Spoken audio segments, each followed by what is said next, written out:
माँ खुद नहीं सोई, हमें सुलाया। हर कहानी और किस्से से हमें हंसाया। हर मुश्किल और परेशानी से गले लगाया और हमें दुनिया में कुछ अलग तरह से जीना सिखाए। आइए आपको एक कहानी है। एक बार एक बूढ़ी माँ को उसके बेटे ने एक वृद्धाश्रम में ले जाकर छोड़ा।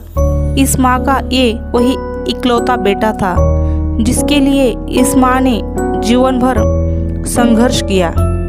इस बेटे के लिए उसने सब कुछ किया जो एक माँ को करना चाहिए या एक माँ कर सकती है, और आज भी अपने बेटे को किसी भी तरह की परेशानी ना हो इसलिए आश्रम में रहने के लिए भी तैयार हो गई। वृद्धाश्रम में रह रही माँ हमेशा अपने बेटे को याद करती, मगर बेटा केवल साल में एक ही बार उसको मिलने जाता या फिर फोन पर बात कर लेता। कई साल बीत गए।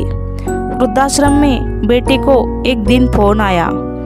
उन्होंने कहा, बेटा जल्दी से आश्रम आके अपनी माँ से मिल लो, वो बहुत सीरियस है।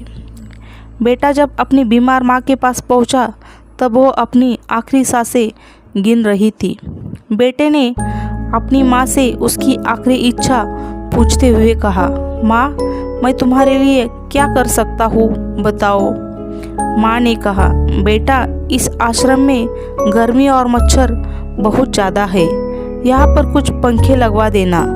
फ्रीज ना होने की वजह से यहाँ पर हम बूढ़ों को कई बार भूखे पेट ही सोना पड़ता है, क्योंकि किसी ने दिया हुआ खाना खराब होने से नहीं पचा पाते। तो इस आश्रम के लिए 1-2 फ्रिज भी खरीद कर दे देना।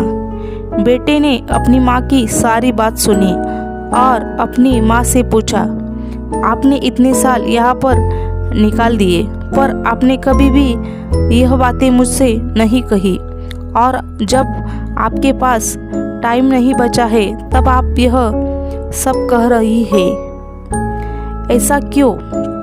माँ ने बेटे को जवाब देते हुए कहा, बेटा मैंने गर्मी, भूख और पीड़ा सहन कर ली, लेकिन मुझे पता है जब तेरे बच्चे तुझे यहाँ पर छोड़कर जाएंगे तब तू यह सब सहन नहीं कर पाएगा। इसलिए तेरी सुविधा के लिए मैं तुझे यह सब लगाने के लिए कह रही हूँ। तो दोस्तों, ये थी आज की कहानी। अगर आपको यह माँ की कहानी पसंद आए तो प्लीज़ कहानी को लाइक कीजिए और हमारे चैनल को सब्सक्राइब कीजिए। धन्यवाद।